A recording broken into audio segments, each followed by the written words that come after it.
तो फ्रेंड्स, मैं स्वप्न लेके स्वागत करता हूं आप सभी का हमारे इस YouTube channel we are ISO में। और आईएसओ 22000-2018 यानी एफएसएमएस की सीरीज में आज हम बात करेंगे क्लॉज 8.9.5 विड्रॉल रिकॉल। ये इस क्लॉज का टाइटल है, विड्रॉल या रिकॉल।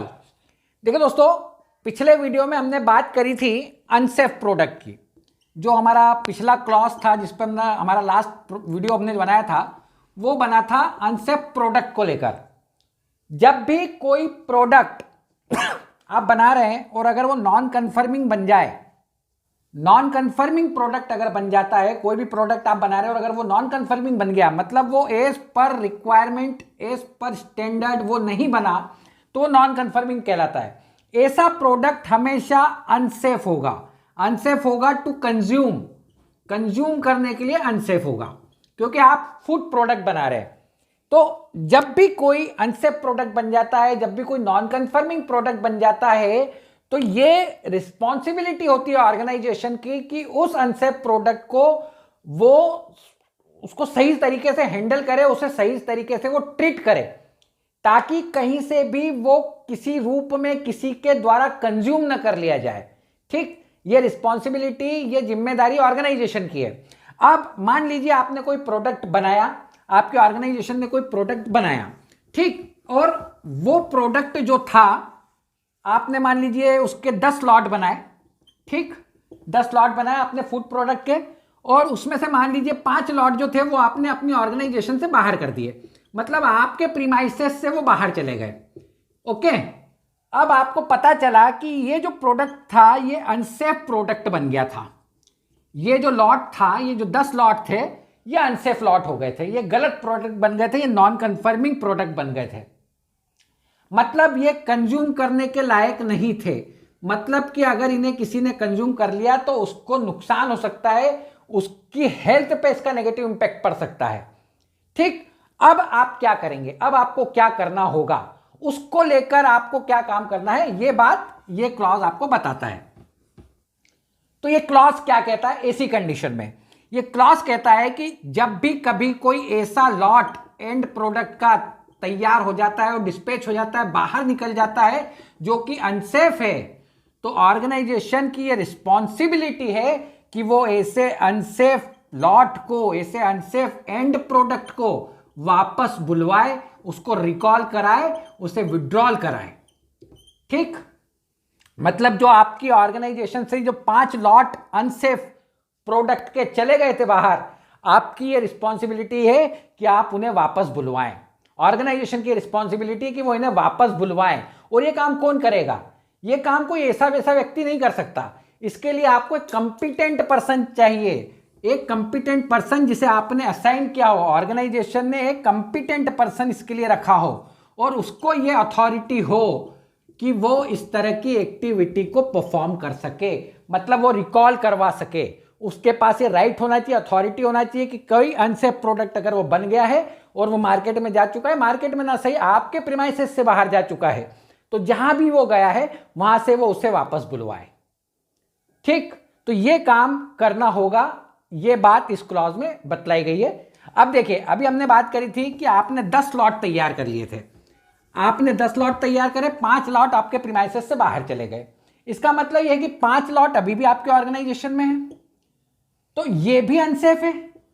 ठीक, अब ये रिस्पॉन्सिबिलिटी ऑर्गेनाइजेशन की है कि इन 5 लॉट का भी वो प्रॉपर हैंडलिंग करे। यहां पे इसकी प्रॉपर हैंडलिंग से मतलब ये है कि ये कहीं सेफ प्रोडक्ट के साथ मिक्स ना हो जाए, ये कहीं सेफ प्रोडक्ट के साथ ना चला जाए। ठीक, ऐसा ना हो जाए कि ये प्रोडक्ट जो अनसेफ है ये डिस्पैच हो जाए, ये आपके प्रीमाइसेस से बाहर निकल जाए। इसकी भी हैंडलिंग करना है। और जो 5 लॉट आपके बाहर चले गए थे जो अनसेफ थे, उनको रिकॉल करवाना है, इनको वापस बुलवाना है। और अब जो ये 2 आपके पास अनसेफ प्रोडक्ट अवेलेबल हो चुके हैं, आपके ऑर्गेनाइजेशन में आ चुके हैं, इनकी हैंडलिंग करना है। अब देखिए क्लॉज आपसे और क्या कहता है। ये क्लॉज कहता है कि ऐसे जो भी प्रोडक्ट है, ठीक, जिनको आपने रिकॉल करवाया है, जो अनसेफ थे, इनको लेकर आपको रिकॉर्ड मेंटेन करना है, आपको रिकॉर्ड मेंटेन करना है। ठीक, और क्या क्या रिकॉर्ड आपको मेंटेन करना है? पहला काम आपको यह करना है कि जितनी भी इंटरेस्टेड पार्टीज हैं इससे जुड़ी हुई, उन सभी को आपको नोटिफाई करना है, उन सभी को इसके बारे में इन्फॉर्म करना है। ओके, अगर कोई लीगल अथॉरिटी है तो उसे आपको बताना है। अगर कोई अनसेफ प्रोडक्ट ऐसा था जिसके बारे में आपको लीगल अथॉरिटी को बताने की जरूरत है, स्टैट्यूटरी या रेगुलेटरी रिक्वायरमेंट है, तो ऐसी अगर कोई बॉडी है उसको बताने की जरूरत है तो उसको आप बतलाएं। ठीक, अगर कस्टमर को बतलाने की जरूरत है तो कस्टमर को बतलाएं, और अगर कंज्यूमर को बतलाने की जरूरत है तो कंज्यूमर को बतलाएं। नोटिफाई करें, आप उस तक अपनी ये सूचना पहुंचा दे कि गलत प्रोडक्ट, अनसेफ प्रोडक्ट पहुंच चुका है उसके पास। हो सकता है कि आपका जो प्रोडक्ट था वो अभी निकला है और वो डीलर के पास पहुंचा है, तो डीलर तक उस चीज को आप पहुंचाए, वहां तक उस खबर को पहुंचाए कि वहां तक ये नोटिस पहुंच जाना चाहिए कि अनसेफ प्रोडक्ट पहुंच चुका है। ठीक, तो पहला काम तो आपको इस तरह का करना है, इस तरह का रिकॉर्ड आपको बनाना है कि जिसमें आपने इंटरेस्टेड पार्टी को नोटिफाई कर दिया है।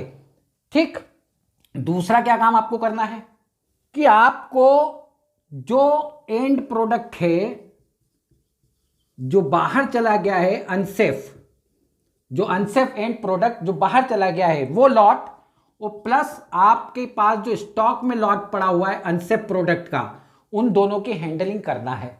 जो बात अभी हमने डिस्कस भी करी थी। ठीक, उसका आपको रिकॉर्ड रखना है, उसको आपको तैयार करना है, उसके ऊपर आपको एक्शन लेना है, उसके ऊपर आपको काम करना है। इसके बाद तीसरा जो आपको काम करना है वो आपको काम करना होगा कि आप इसके ऊपर जो भी एक्शन लेंगे उनकी सीक्वेंस को आप फॉलो करें।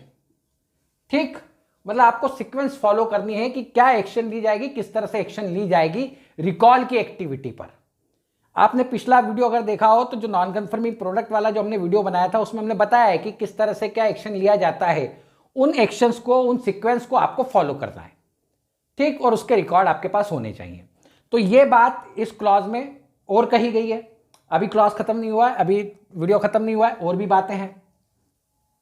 क्लॉज कहता है कि जो भी रिकॉल से जुड़ा हुआ आपने काम किया उसका आपको कारण, कॉज, क्यों आपको रिकॉल करवाना पड़ा, उसका कॉज क्या कारण था कि आपको रिकॉल कराना पड़ा, मतलब एक चीज ये हो गई। दूसरा एक्सटेंट, मतलब कहां तक आपने रिकॉल की एक्टिविटी को परफॉर्म किया। जैसे हमने कहा कि मटेरियल आपके ऑर्गेनाइजेशन से निकल गया, अब हो सकता है वो आपके डीलर के पास गया हो, तो क्या सिर्फ वो डीलर के पास था? जो अनसेफ प्रोडक्ट आपका गया वो अगर सिर्फ डीलर के पास था तो आपको डीलर तक ये इंफॉर्मेशन पहुंचानी है, और ये आपके पास रिकॉर्ड होना चाहिए कि रिकॉल कहां तक किया गया, या डीलर के पास से होकर ये शॉप पे जा चुका है, दुकानों पे जा चुका है, रिटेल शॉप्स पे जा चुका है, और वहां से आपने इसे मंगवाया। तो ये एक्सटेंड का मतलब ये हुआ, या ये कंज्यूमर के पास पहुंच गया। तो आपको ये कहां तक आपने रिकॉल को एक्सटेंड किया, मतलब आपने जो प्रोडक्ट वापस बुलवाया वो कहां से बुलवाया, कंज्यूमर से बुलवाया या रिटेल शॉप से बुलवाया या डीलर से बुलवाया। तो दो चीजें हो गई, कॉज, किस वजह से रिकॉल करवाया, कितना, कहां तक रिकॉल करवाया, और उसके बाद उसका क्या रिजल्ट था। ये तीन चीजों का आपको रिकॉर्ड बनाना होगा। इनका आपको रिकॉर्ड रखना है, और MRM during management review meeting आपको इसे टॉप मैनेजमेंट के सामने पेश करना है, टॉप मैनेजमेंट को दिखाना है, टॉप मैनेजमेंट के साथ इसको डिस्कस करना है। ठीक, ये बात भी इस क्लॉज में कही गई है। और लास्ट जो बात इसमें कही गई है वो ये कही गई है कि आपको time to time mock recall की प्रैक्टिस करना होगी। भले ही आप ये देखें कि कभी आपने कोई अनसेफ प्रोडक्ट नहीं भेजा, कोई बात नहीं, अच्छी बात है, खुशी की बात है कि कोई अनसेफ प्रोडक्ट आपका बना नहीं, और अगर बन भी गया तो वो प्रीमाइसेस से बाहर नहीं गया, आपने उसको पहले डिटेक्ट कर लिया। लेकिन उसके बावजूद भी आपको मॉक रिकॉल की प्रैक्टिस करना है, आपको मॉक रिकॉल करना है और उसका रिकॉर्ड रखना है कि आपने मॉक रिकॉल की आप फ्रीक्वेंसी डिसाइड करें, साल में 1 बार करेंगे, 2 बार करेंगे, और उसका रिकॉर्ड आप रखें। ठीक है, तो ये कुछ बातें हैं जो इस क्लॉज 8.9.5 में कही गई हैं। विड्रॉल और रिकॉल, मॉक रिकॉल की भी बात इसमें आती है। तो ये हमारा आज का वीडियो था। आज के वीडियो में हम ये आपके साथ क्लॉज 8.9.5 हमने डिस्कस किया।